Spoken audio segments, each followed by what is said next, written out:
নবীজি সাল্লাল্লাহু আলাইহি ওয়াসাল্লাম বলেন, একজন প্রতিবেশীর প্রতি অপর প্রতিবেশীর 13টি হক রয়েছে। 13টি হক।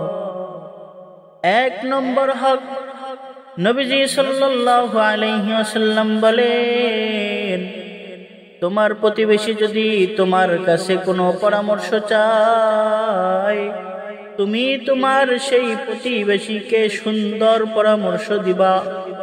কখনোর জন্য তোমার প্রতিবেশী তোমার কাছে যদি কোনো পরামর্শ চায়, তাকে কোনো সময় খারাপ পরামর্শ এবং কুট পরামর্শ দিবা না, বরঞ্চ তাকে সদা সর্বদা সুন্দর একটা পরামর্শ দেওয়ার চেষ্টা করবা।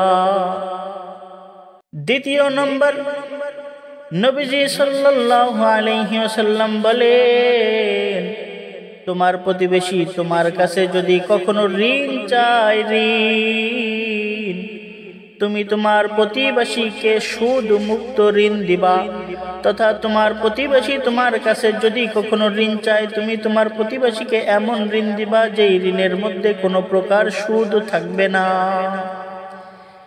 3 নম্বর, আল্লাহর নবী সাল্লাল্লাহু আলাইহি ওয়াসাল্লাম বলেন, তোমার প্রতিবেশী যদি হঠাৎ গরিব হয়ে যায়, তখন তুমি তোমার এই গরিব প্রতিবেশীর পাশে গিয়া সদা সর্বদা দাঁড়ায়া যাইবা। 4 নম্বর, নবীজি সাল্লাল্লাহু আলাইহি ওয়াসাল্লাম বলেন, তোমার প্রতিবেশী যদি অসুস্থ হয়, তুমি তাকে হাসপাতাল পর্যন্ত দেখতে যাইবা।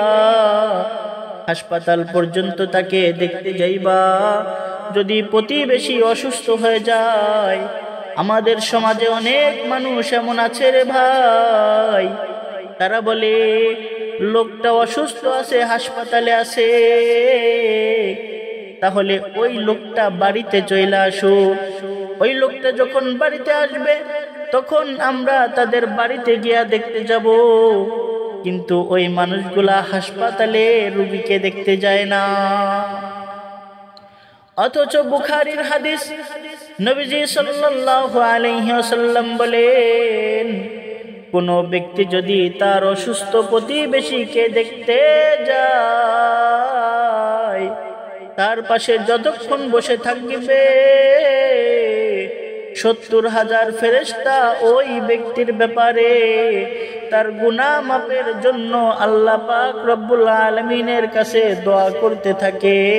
কত বড় ফজিলতের একটা বিষয় রে মানুষ। এজন্যই তো বলি, ওগো মালিক, আপনি আমাদের সবাইকে এই সব বিষয়ে বোঝার তৌফিক দান করুন, আমিন। 5 নম্বর, নবীজি সাল্লাল্লাহু আলাইহি ওয়াসাল্লাম বলেন, তোমার প্রতিবেশীর কেউ মারা গেলে কবরস্থানে গিয়ে দাফন করা পর্যন্ত তুমি তার পাশে থাকবা। কবরে দাফন করা পর্যন্ত তুমি পাশে থাকবা, চলে আসবা না। দাফন করা শেষ যখন হয়ে যাবে, বান্দারে যখন কবরস্থ করা হয়ে যাবে, তখন তুমি চলে আসবা, এর আগে তুমি আসবা না। 6 নম্বর, নবীজি সাল্লাল্লাহু আলাইহি ওয়াসাল্লাম বলেন, তোমার প্রতিবেশীর মধ্যে ভালো কোনো সংবাদ শুনলে ওই সংবাদে তুমিও আনন্দিত হইবা, কিন্তু কখনো হিংসা করবা না। অনেক প্রতিবেশী পরিবার দেখবেন এমন আছে আমাদের সমাজের মধ্যে, প্রতিবেশীর কোনো আনন্দের সংবাদ শুনলে পাড়া প্রতিবেশীর মুখ কালো হয়ে যায়।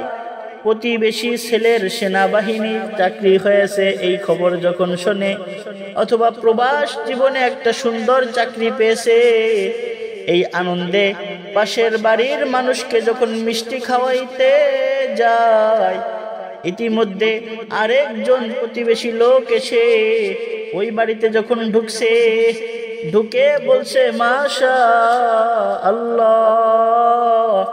আমাদের প্রতিবেশীর অমুকের ছেলের তো সুন্দর একটা চাকরি হয়ে গেছে। দেখবেন তখন মুখটারে কালো কইরা বলে, ওই ছেলের চাকরি হয়েছে তো আমরা কি করব? ওই ছেলের চাকরি হইছে তো তার মা বাপ খুশি হইবে, আমরা প্রতিবেশী কেন খুশি হইব? তার মানে প্রতিবেশীর মানুষের ছেলের চাকরি হইছে, অপর প্রতিবেশীর মানুষটা এই বিষয়ে হিংসা করে। না না না, হিংসা করা যাবে না, বরঞ্চ তার ওই সংবাদ শুনে প্রতিবেশীও আনন্দ হইবে, প্রতিবেশীও খুশি হয়ে যাবে। আরেকজন প্রতিবেশী আনন্দ হতে পারে না, মনের মধ্যে হিংসা জাগে। এমন বহু মানুষ আছে সমাজের মধ্যে। নবীজি সাল্লাল্লাহু আলাইহি ওয়াসাল্লাম বললেন, না না না, তোমরা প্রতিবেশীর আনন্দের সংবাদে তুমিও আনন্দিত হইবা, প্রতিবেশীর কোনো আনন্দের সংবাদে তুমি অহংকারী হইবা না, তুমি হিংসাও করবা না, বরঞ্চ প্রতিবেশীর যার সংবাদ হইছে সে যেরকম খুশি তুমিও প্রতিবেশী তুমিও সেরকম খুশি থাকবা। 7 নম্বর, নবীজি সাল্লাল্লাহু আলাইহি ওয়াসাল্লাম বলেন, তোমার প্রতিবেশীর মধ্যে বিপদ আসলে ওই বিপদে তুমি তোমার প্রতিবেশীকে সান্ত্বনা দিবা। 8 নম্বর, নবীজি সাল্লাল্লাহু আলাইহি ওয়াসাল্লাম বলেন, তোমার প্রতিবেশীর বাড়ির মাঝখান দিয়ে লম্বা দেয়াল তৈরি করে তার বাড়ির বাতাস তুমি বন্ধ করবা না। 2 বাড়ির মাঝখানে লম্বা দেয়াল তুমি তৈরি কইরা ওই বাড়ির বাতাস বন্ধ করবা না। আমাদের সমাজে তো এমনটা দূরের কথা, বরঞ্চ এমন করে এক বাড়ির লোকের বাতির আলো তাই আরেকজনের বাড়িতে পড়তে দেয় না। অথচ নবীজি সাল্লাল্লাহু আলাইহি ওয়াসাল্লাম বললেন, তুমি এমন ভাবে দেয়াল তৈরি করো না যাতে করে তোমার অপর প্রতিবেশীর বাতাসের কষ্ট না হয়। 9 নম্বর, নবীজি সাল্লাল্লাহু আলাইহি ওয়াসাল্লাম বললেন, তুমি তোমার বাড়ির জন্য যখন কোনো প্রকার ফল ফলাদি কিনবা, তখন এই ফল থেকে তোমার প্রতিবেশীর বাড়িতে সামান্য হইলেও হাদিয়া পাঠাইবা। ফল কিনছো তো সামান্য, একটু হইলেও হাদিয়া দাও। নবীজি সাল্লাল্লাহু আলাইহি ওয়াসাল্লাম বলেন, তুমি যদি হাদিয়া দেওয়ার যোগ্য ব্যক্তি না হও, তুমি গরিব মানুষ, অল্প ফল কিনছো, হাদিয়া দেওয়ার সামর্থ্য তোমার নাই, তাহলে এই ফল গোপনে তুমি তোমার বাড়িতে নিয়ে যাইবা।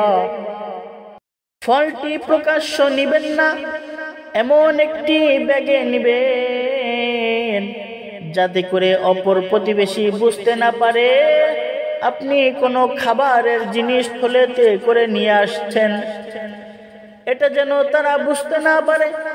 এবং নবীজি সাল্লাল্লাহু আলাইহি ওয়াসাল্লাম বললেন, শোনো,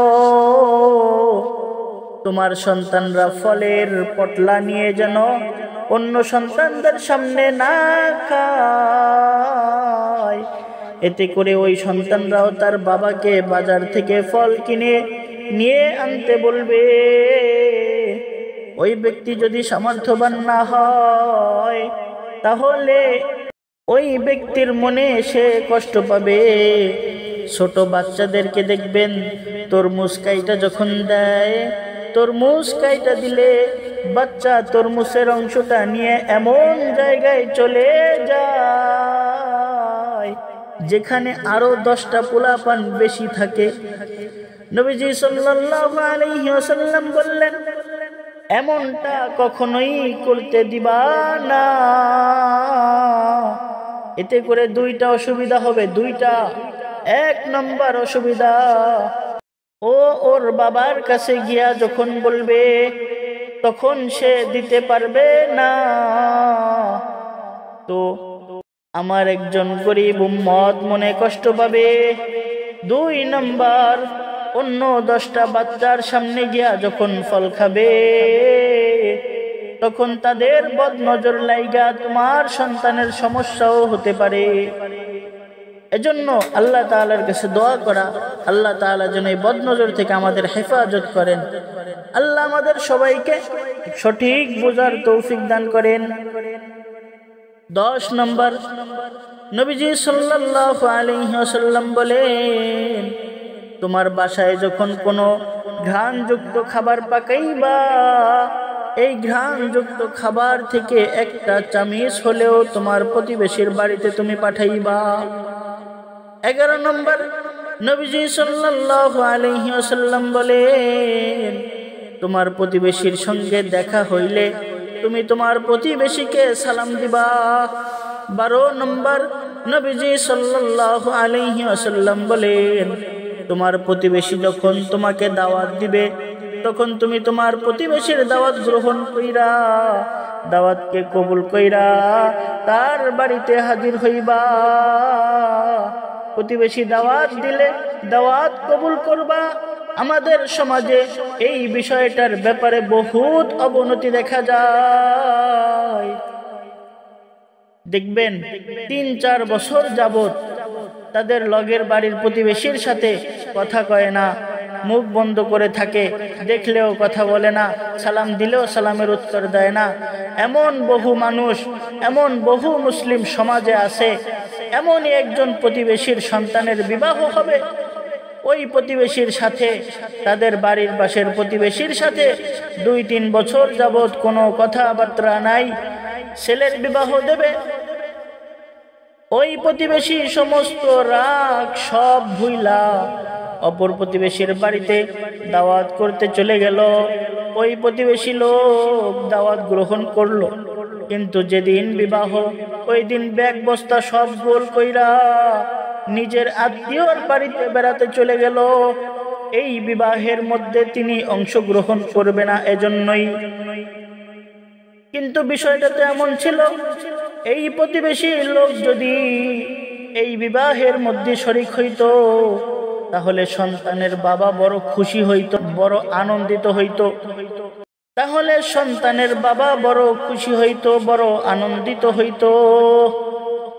13 নম্বর, নবীজি সাল্লাল্লাহু আলাইহি ওয়াসাল্লাম বলেন, তোমার প্রতিবেশীর মধ্যে যদি কোনো ব্যক্তি মারা যায় তাহলে তুমি তাদের বাড়ির জন্য খাবার তৈরি করবা।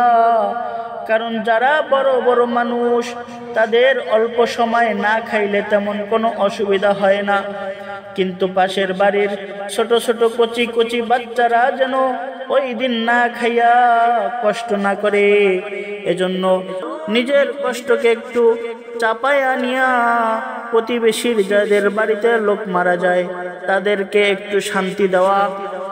এজন্য নিজে ওই দিন একটু না খেয়ে প্রতিবেশীর মুখের দিকে তাকানো, প্রতিবেশী যাদের বাড়িতে লোক মারা গিয়েছে তাদের প্রতি একটু হৃদয়বান হয়ে তাদের বাড়িতে কিছু খাবার পাকিয়ে দেওয়া, এটা আমাদের কর্তব্য।